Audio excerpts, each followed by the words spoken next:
आज class 10th के भैया बहन अर्थशास्त्र का पाठ 1 विकास के बारे में अध्ययन करेंगे। भैया बहन ये ध्यान दें कि विकास के संदर्भ में बताया गया है कि यह एक बहुआयामी लक्ष्य है। सामान्य तौर पर हम लोग यह देखते हैं कि लोग आर्थिक विकास को ही अपना विकास मान लेते हैं। यह सामान्य तौर पर ऐसा देखा जाता है, लेकिन आर्थिक तौर पर विकास कर लेना ही विकास है ऐसा कहना अनुचित होगा। विकास के अनेकानेक मापदंड हैं। तो देखिए, विकास जिसमें कि मानव संसाधन, सामाजिक, आर्थिक, राजनैतिक, सांस्कृतिक, नैतिक एवं ढांचागत विकास, इन सारी बातों को शामिल किया गया है। अर्थात मानव संसाधन, आप ज्योग्राफी में भी इस टॉपिक की पढ़ाई करते हैं, पूर्व की कक्षा में भी इकोनॉमिक्स में भी मानव संसाधन की चर्चा हुई है। तो मानव संसाधन क्या, जो शिक्षा, चिकित्सा, तकनीकी योग्यता इत्यादि प्रकार की स्थितियों से परिपूर्ण हो, पूर्ण पोषण युक्त भोजन प्राप्त करता हो, इत्यादि से युक्त व्यक्ति जो कि देश पर निर्भर न हो, किसी अन्य पर आश्रित न हो, वह स्वावलंबी हो, स्वयं कार्य करने में सक्षम हो, कारगर जनसंख्या, कामगार जनसंख्या के रूप में हो, ऐसी स्थिति मानव संसाधन के रूप में जानी जाती है। तो बता रहे हैं कि विकास जो है वह मानव संसाधन से भी संबंधित है। विकास सामाजिक रूप से विकास को दर्शाता है। समाज में हमारी कैसी प्रतिष्ठा है, मान सम्मान कैसा है, हमारे साथ समान व्यवहार हो रहा है या नहीं हो रहा है, उसमें हमारी वृद्धि होनी चाहिए, यह भी विकास से संबंधित है। फिर देखते हैं कि आर्थिक पक्ष को भी महत्वपूर्ण स्थान दिया गया है। सामान्य तौर पर तो लोग आर्थिक विकास को ही विकास मान लेते हैं। अर्थात हमारी जो अभी स्थिति है, जो हमारी आर्थिक स्थिति अभी है, अगर हम किसी परेशानी में जी रहे हैं या फिर उस स्थिति में और अधिक सकारात्मक बदलाव देख रहे हैं, उसी को लोग विकास मान लेते हैं, लेकिन ऐसा नहीं है। तो मानव संसाधन, सामाजिक रूप से विकास, आर्थिक रूप से विकास, राजनीतिक रूप से भी समृद्धि, राजनीतिक अधिकार हमें जो प्राप्त हैं उसका हम समुचित प्रयोग कर सकें, उन अधिकारों में अधिक से अधिक वृद्धि हो सके, यह भी अपेक्षा, यह भी बात विकास से संबंधित है। विकास सांस्कृतिक भी हो, सांस्कृतिक रूप से जो हमारी स्थिति रही है वह कैसे अक्षुण्ण रह सकती है, कैसे वह सुरक्षित रह सकती है, कैसे उसमें और ज़्यादा विकास किया जा सकता है, कैसे उसमें और ज़्यादा वृद्धि की जा सकती है, किन किन साधनों से उसको हम संरक्षित रख सकते हैं, सांस्कृतिक रूप से कैसे हम विकसित हो सकते हैं, ये सारी बातें भी विकास में शामिल हैं। नैतिक रूप से जो हमारा नैतिक स्तर है वह आदर्श है कि नहीं है, तो उसमें भी निरंतर सकारात्मक वृद्धि होते रहना, यह भी विकास से संबंधित है। और फिर अंतर्गतता, ढांचागत विकास को भी जोड़ा गया है कि इंफ्रास्ट्रक्चर डेवलप हो हमारे देश का, हमारे क्षेत्र का, हमारे शहर का। तो ये सारी बातें विकास में सम्मिलित की गई हैं।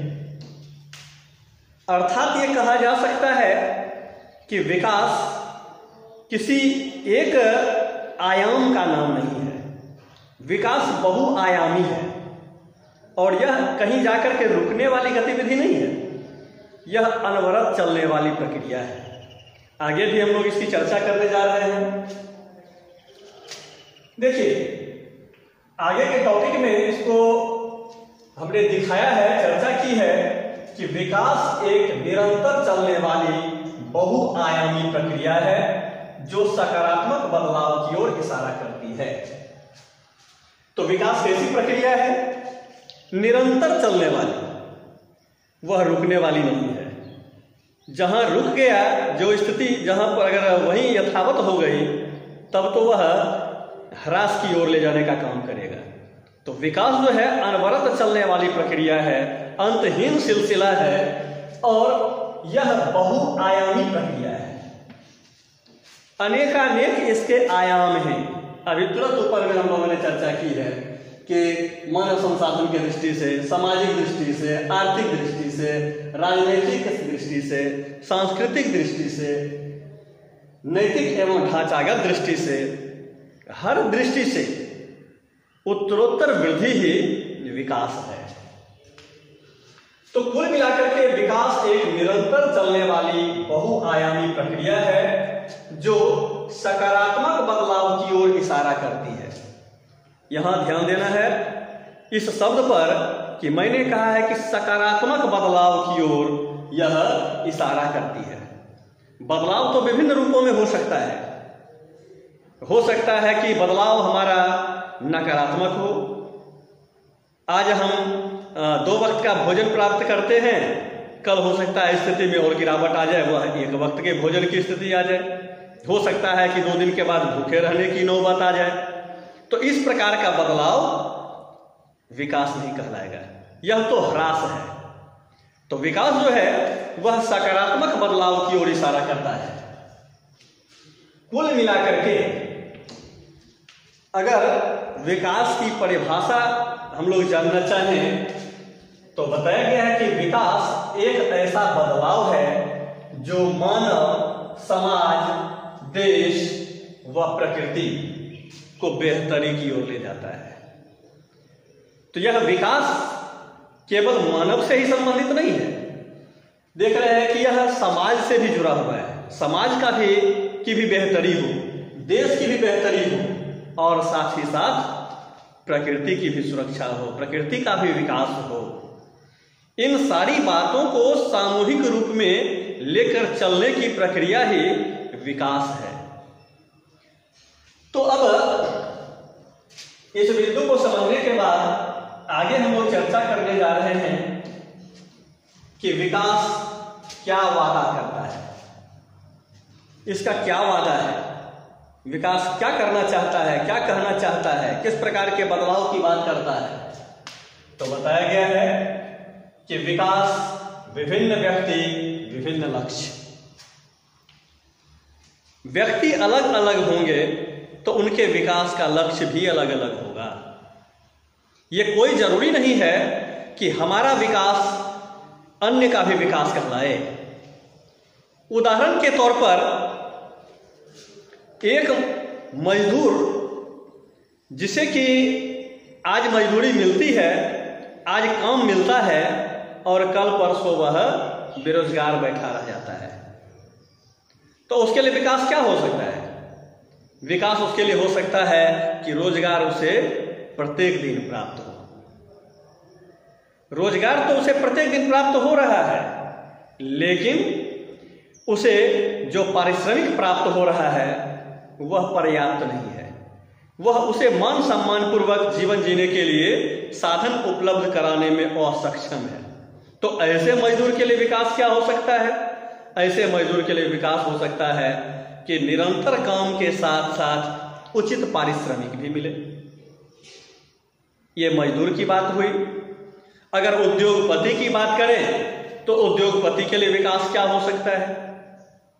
उद्योगपति चाहेगा कि उसे कम से कम मजदूरी देकर, मजदूरों को कम से कम मजदूरी देकर अपना काम चला ले और अधिक से अधिक मुनाफा कमा ले। तो मजदूरों को कम वेतन देना औद्योगिक कर्मियों के लिए, उद्योगपतियों के लिए लाभकारी हो सकता है, लेकिन उद्योगपतियों का जो यह लाभ है वह श्रमिकों के लिए लाभ नहीं माना जा सकता है, उसका वह विकास नहीं माना जा सकता है। छात्र छात्रा सोच सकते हैं कि हमें पढ़ाई जो है वह विद्यालयों में निःशुल्क मिल जाए।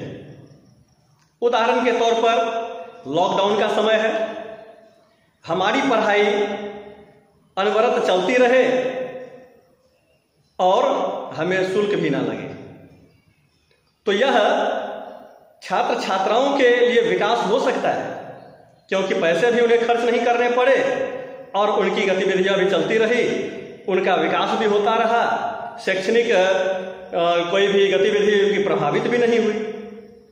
लेकिन यह विकास क्या विद्यालय के लिए विकास माना जा सकता है?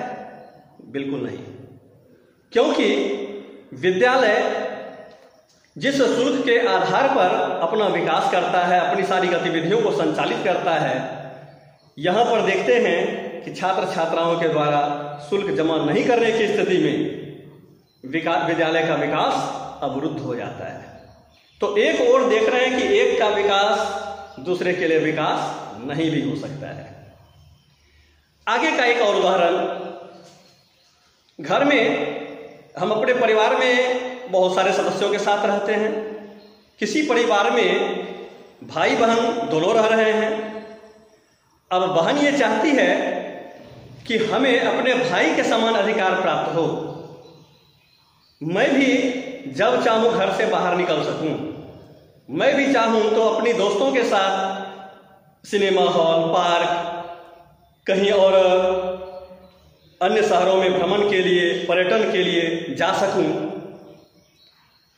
और साथ ही साथ जिस प्रकार के कार्यों को मैं घर में करती हूं, घरेलू कार्य, बर्तन की साफ सफाई करना, खाना बनाना, बच्चों की देखरेख करना, अनेकानेक काम बहनें करती हैं घर में, तो उनकी ये अपेक्षा हो सकती है कि इन कामों में मेरा भाई भी हमें सहयोग करे। तो अगर भाई उनके इन कामों में सहयोग करता है तो बहन के लिए तो विकास है, लेकिन हो सकता है कि इस प्रकार की स्थिति को उसका भाई पसंद ना करता हो, वह इन कामों में रुचि ना रखता हो, इन कामों में अपना सहयोग ना करना चाहता हो, लेकिन अगर उसे यह कार्य जबरन करना पड़ रहा है तो यह उसके लिए विकास नहीं है, जबकि उसकी बहन के लिए यह विकास है। इसी प्रकार से आगे चर्चा कर सकते हैं कि किसान चाहेंगे कि उन्हें अधिक से अधिक बिजली प्राप्त हो, सिंचाई करने के लिए उन्हें किसी अन्य साधन पर निर्भर न रहना पड़े, ससमय बिजली प्राप्त हो, कम मूल्य पर, सरकारी समर्थन पर उन्हें बिजली प्राप्त हो जाए। तो अगर सब्सिडी के आधार पर बिजली किसानों को प्रदान किए जाते हैं तो यह तो किसानों के लिए विकास है, लेकिन उसके सब्सिडी को सरकार वहन कर रही है, वह सरकार के विकास को अवरुद्ध करने का काम करता है। इसी प्रकार से कोई किसान यह चाहता है कि उसे उसकी उपज का अधिक से अधिक समर्थन मूल्य मिले, उसकी उपज का अधिक से अधिक कीमत बाजार में मिले। अगर ऐसा होता है तो वह किसान के लिए तो लाभकारी हो सकता है, लेकिन उसकी अधिक कीमत अगर ग्राहकों को चुकानी पड़े तो वह बढ़ी हुई कीमत, वह बढ़ा हुआ मूल्य ग्राहकों के लिए विकास नहीं है। ग्राहक हमेशा चाहेगा कि कम से कम कीमत अदा करके वह उन सामग्रियों का इस्तेमाल कर सके। तो अभी हम लोग इस बात की चर्चा कर रहे हैं, यह देख रहे हैं कि विभिन्न व्यक्ति के विकास का लक्ष्य जो है वह भिन्न भिन्न है। जो हमारे लिए विकास है वह अन्य के लिए विकास हो, यह कोई जरूरी नहीं है। और कभी कभी तो ऐसी भी स्थिति होती है कि जो एक का विकास है वह दूसरे का विनाश भी हो सकता है। अब जैसे कि पाठ्य पुस्तक में दिया गया है कि नर्मदा नदी का उदाहरण, कि नर्मदा नदी पर बांध बनाने की, बांध के ऊंचाई को बढ़ाने की योजना है।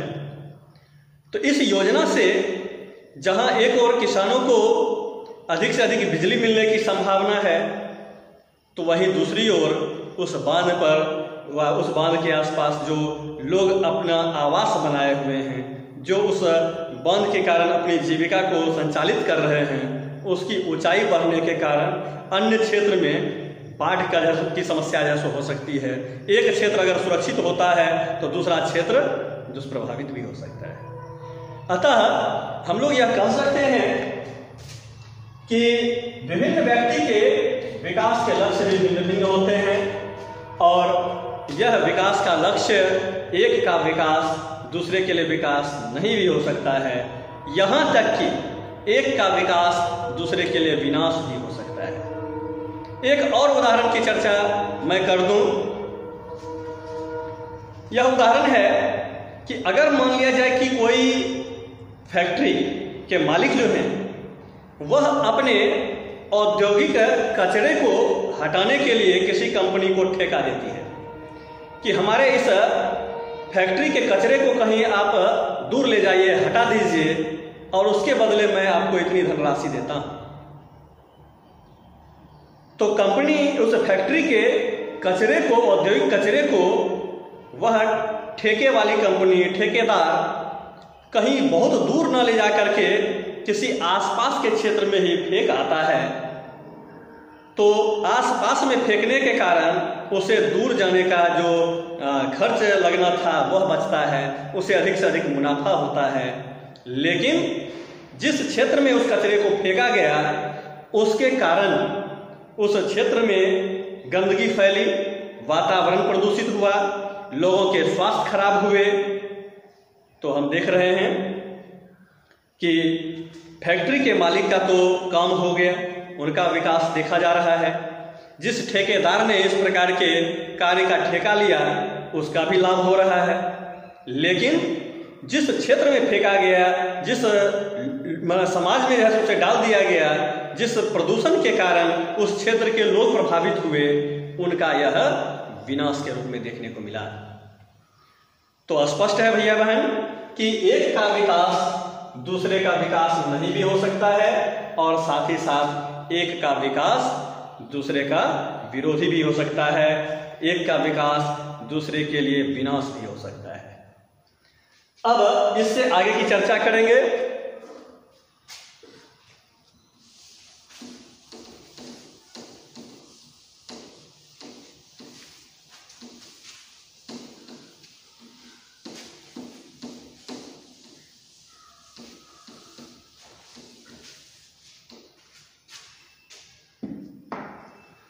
आय और अन्य लक्ष्य।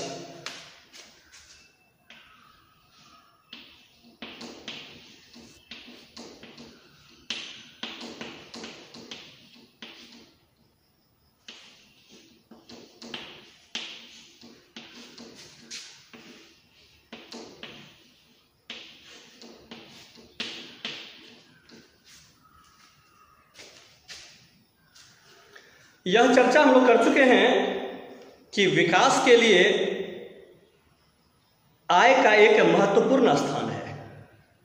आय में वृद्धि होना एक महत्वपूर्ण लक्ष्य है, लेकिन साथ ही साथ इस बात की भी चर्चा कर चुके हैं कि आर्थिक विकास ही विकास नहीं है, आर्थिक वृद्धि ही विकास कहलाता हो ऐसा नहीं है।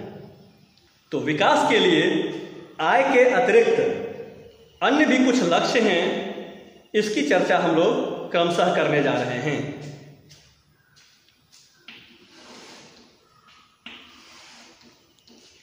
विकास के संदर्भ में यह बताना है कि हर व्यक्ति अपनी आय अधिक से अधिक चाहता है, इसमें कोई दो मत नहीं है। आय अधिक प्राप्त होना ही चाहिए। अपने भौतिक आवश्यकताओं की पूर्ति के लिए आय अत्यंत आवश्यक है। चाहे वह कोई मजदूर हो तो वह मजदूरी के रूप में ज़्यादा आय चाहता है, कोई किसी फैक्ट्री का मालिक हो तो वह अपने उत्पादन लागत में कमी करके अधिक से अधिक मुनाफा कमा करके अपना विकास चाहता है। कोई ऐसा व्यक्ति है जो कि कहीं रोजगार कर रहा है, वह भी चाहता है कि हमारे रोजगार की सुरक्षा हो, अधिक से अधिक आय हो। तो अब है कि अधिक आय के अतिरिक्त और कौन कौन सी बातें हैं जो कि लोगों को अत्यंत आवश्यक महसूस होता है। विकास के लिए आय के अतिरिक्त और कौन कौन सी बातें आवश्यक हैं, तो इसमें यह कहना है कि लोग बराबरी का व्यवहार चाहते हैं।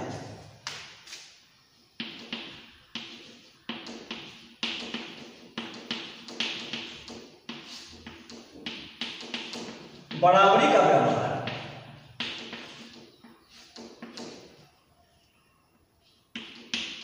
रोजगार की सुरक्षा,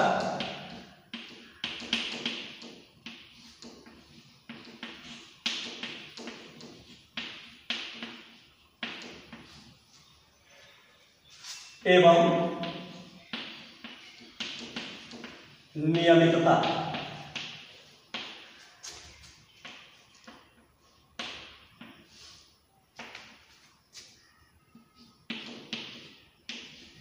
कार्य की दशाएं,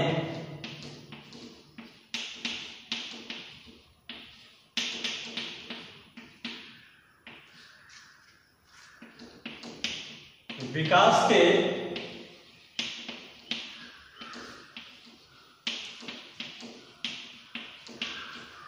अन्य अवसर,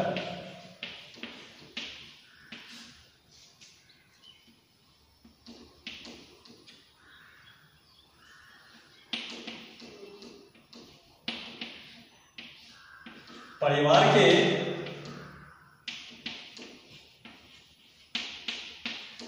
विकास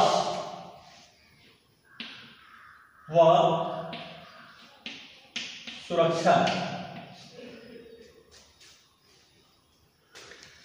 तो अभी कुछ बिंदुओं की चर्चा हम कर रहे हैं, क्रमशः इसकी चर्चा करेंगे। सबसे पहले है कि बराबरी का व्यवहार। मानव का यह एक स्वभाव है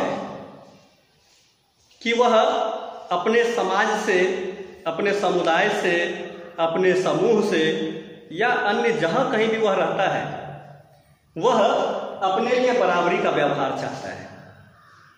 अगर एक समाज में वह है और उसमें पाता है कि किसी व्यक्ति के साथ मान सम्मान पूर्ण व्यवहार है और हमारे लिए कोई अपमानजनक व्यवहार करता है, यह उसे पसंद नहीं आता है।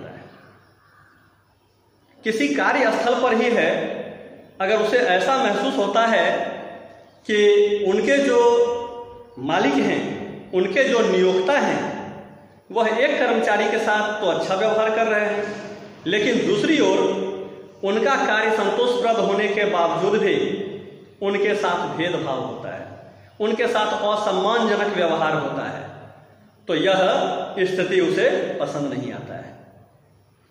बराबरी का व्यवहार आप इसे यह भी इस रूप में भी समझ सकते हैं कि एक छोटा बच्चा जो होता है वह भी सम्मान की भाषा को समझता है, सम्मान की भाषा को पहचानता है। आपको आश्चर्य लगता होगा कि आचार्य जी ने यह क्या बात कह दी। एक छोटा बच्चा जो 2 मंथ का है, 4 मंथ का है या फिर साल भर का ही है, वह क्या समझेगा मान सम्मान। लेकिन जरा एक उदाहरण से आप इसको प्रयोग में ला सकते हैं। किसी छोटे बच्चे के सामने आप मुस्कुरा करके देखिए, वह भी आपको मुस्कुरा करके देखेगा, आपकी ओर दौड़ करके वो चला आएगा। लेकिन अगर जरा सा नजर उसके ऊपर तीखा कीजिए, ऐसा लगे कि आप क्रोधित हैं उससे, वह बच्चा रोने लगता है।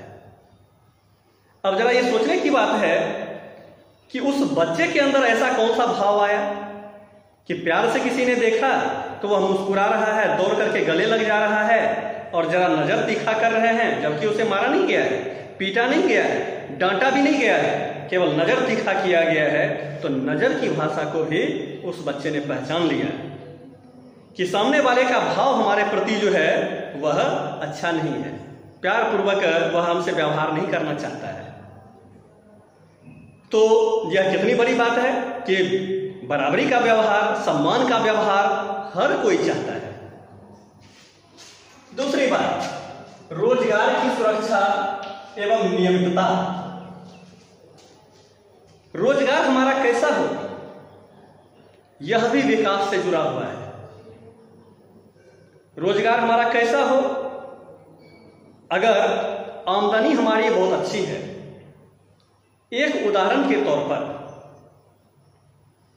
कोई व्यक्ति कॉन्ट्रैक्ट पर किसी संस्थान में 11 मंथ के लिए काम करता है और उसे अगर 50,000 रुपये पेमेंट दिए जाते हैं, पर मंथ 50,000 रुपये का उसका पेमेंट है और 11 महीने का कॉन्ट्रैक्ट है, तो यह काम अच्छा है? या कि एक दूसरा उदाहरण दे रहे हैं कि कोई व्यक्ति ऐसा है जिसका रोजगार परमानेंट है, 11 मंथ नहीं 60 वर्षों के लिए उसे नियुक्त किया गया है, लेकिन उसका पेमेंट जो है वह 50,000 के जगह मात्र 40,000 ही है। तो यह ज्यादा आय लोग पसंद करेंगे या कि रोजगार की नियमितता पसंद करेंगे? आप सोच सकते हैं कि परमानेंट जॉब यह विकास का एक लक्ष्य है, यह भी एक महत्वपूर्ण लक्ष्य है। यह बात सही है कि अधिक आमदनी होनी चाहिए, लेकिन अधिक आमदनी के साथ साथ हमें यह देखना होगा कि रोजगार की सुरक्षा है कि नहीं, हमारा रोजगार नियमित है कि नहीं। कहीं ऐसा तो नहीं कि तत्काल में तो ज्यादा पैसा मिल रहा है, लेकिन कुछ दिनों के बाद मुझे मेरे काम से हटा दिया जाएगा। तो कॉन्ट्रैक्ट आधारित जो काम होगा जिसमें उसे कि हटा दिया जाए, तो उसे फिर से नए कार्य को ढूंढना पड़ेगा। आगे कार्य की दशाएं। हम जिस कार्य को करने जा रहे हैं, जिस संस्थान में हमारी नियुक्ति हुई है, वहां हम कार्य किस रूप में करेंगे, उसका वहां का वातावरण कैसा होगा, सम्मानजनक वातावरण होगा कि नहीं, शुद्ध पर्यावरण होगा कि नहीं, वहां हमें स्वच्छ पेयजल मिलने की संभावना है कि नहीं, वहां एक सांस्कृतिक वातावरण है कि नहीं। तो बहुत प्रकार की ऐसी बातें हैं जिसे कि लोग अनिवार्य रूप में देखते हैं। हम जहां कार्य करने जा रहे हैं वहां कार्य करने की दशाएं क्या हैं, स्थितियां क्या हैं, परिस्थितियां क्या हैं, हम सही ढंग से काम कर पाएंगे कि नहीं, हम वहां एडजस्ट कर पाएंगे कि नहीं, कहीं नकारात्मक वातावरण तो नहीं है। तो बहुत प्रकार की बातें देखने को मिलती है जो कि विकास के लिए आय के अतिरिक्त महत्व रखता है। विकास के अन्य अवसर। जिस संस्थान में जो व्यक्ति काम कर रहा है या जिस संस्थान में काम करने के लिए लोग जा रहा है, वह यह भी देखना चाहता है कि हम उस संस्थान में रहते हुए हम अपना व्यक्तिगत कोई विकास कर सकते हैं कि नहीं। जैसे उदाहरण के तौर पर शिक्षक के ही काम को लिया जाए। शिक्षक अपना कार्य कर रहे हैं, अर्थात भैया बहनों को पढ़ा रहे हैं। यह एक संस्थागत कार्य हुआ, लेकिन साथ ही साथ आप भैया बहनों को पढ़ाने के क्रम में शिक्षकों का भी विकास छुपा हुआ है। उनके जो कोर्स हैं, उनके द्वारा जो पढ़ी गई बातें हैं, जो उनका अनुभव है, वह क्या होता है, उसका रिवीजन होता है। उन्हें अधिक से अधिक चिंतन मंथन करने का अवसर मिलता है। अनेक भैया बहनों के बीच पढ़ाने के क्रम में अनेक प्रकार के प्रश्न उनके द्वारा पूछे जाते हैं। यह प्रश्न उन्हें शिक्षकों को सोचने को मजबूर करते हैं, अधिक से अधिक चिंतनशील बनाते हैं। तो ये क्या है, यह उन्हें विकास के अवसर को प्रदान करता है। उनका नैतिक विकास, शैक्षिक विकास, हर दृष्टि से विकास देखने को मिलता है। फिर आगे एक और बिंदु की चर्चा है, यह है परिवार के विकास व सुरक्षा। हम जिस कार्य को करने जा रहे हैं, अब उदाहरण के तौर पर आप एक काम देखिए, एक उदाहरण देखिए कि कोई व्यक्ति अपने गांव में या अपने शहर में कोई काम कर रहा है, उसे जो पेमेंट मिल रहा है वह थोड़ा कम है। मान लिया जाए कि वह 25,000 रुपये के पेमेंट पर ही काम कर रहा है, लेकिन वह अपने परिवार के साथ है, अपने बच्चों के साथ है। रात्रि के समय में, अर्थात ड्यूटी समाप्त करके जब वह आता है, अपने बच्चों के साथ समय देता है, अपने बच्चों के होमवर्क में समय देता है, अपने परिवार के साथ समय व्यतीत करता है, देश दुनिया की बातों को जानता है। तो इसका एक अलग आनंद है। वह अपने परिवार के साथ रहता है, अपने समाज के साथ रहता है, उस सामाजिक गतिविधि का हिस्सा बनता है, तो कम पेमेंट होने के बावजूद भी वह अपने आप को संतुष्ट महसूस करता है। लेकिन अगर आय को मापदंड माना जाए, उसे किसी ऐसे क्षेत्र में रोजगार प्राप्त हो रहा है जहां वह 20,000 की जगह 30 या 35,000 रुपए का पेमेंट उसे दिया जाएगा, लेकिन वहां स्थिति ऐसी है कि वह अपने परिवार को नहीं ले जा सकता है, अपने बच्चों की चिंता नहीं कर सकता है। वहां का वातावरण ऐसा होगा कि वह 6-6 महीने 8-8 महीने तक किसी एक फैक्ट्री के अंदर ही बंद रहता है, किसी संस्थान से वह निकलने की स्थिति में नहीं है। ऐसे क्षेत्र में वह रोजगार करने जा रहा है जहां की आतंकी गतिविधियां चरम पर है, कभी भी बम विस्फोट होने की संभावना है, कभी भी उपद्रव होने की संभावना है, कभी भी वहां कर्फ्यू लगने की स्थिति होती है। तो क्या ऐसी स्थिति में केवल बेहतर आय की प्राप्ति के लिए लोग अपने गांव या शहर को छोड़कर उस क्षेत्र में जाना पसंद करेंगे? शायद नहीं। तो इन बातों को पढ़ने के पश्चात ये बात स्पष्ट होता है कि लोगों के लिए, विकास के लिए आय आवश्यक तो है, अधिक आय आवश्यक है, लेकिन केवल अधिक आय ही विकास है यह बिल्कुल नहीं। आय के अतिरिक्त अनेकानेक लक्ष्य लोगों के विकास में सम्मिलित होते हैं, जिन उदाहरणों की चर्चा हम लोगों ने अभी की है। अभी तक यहां तक की जो हम लोगों ने चर्चा की है इसे यहीं तक रखेंगे। अगले वीडियो में इससे आगे की बातों की हम लोग चर्चा करेंगे। धन्यवाद।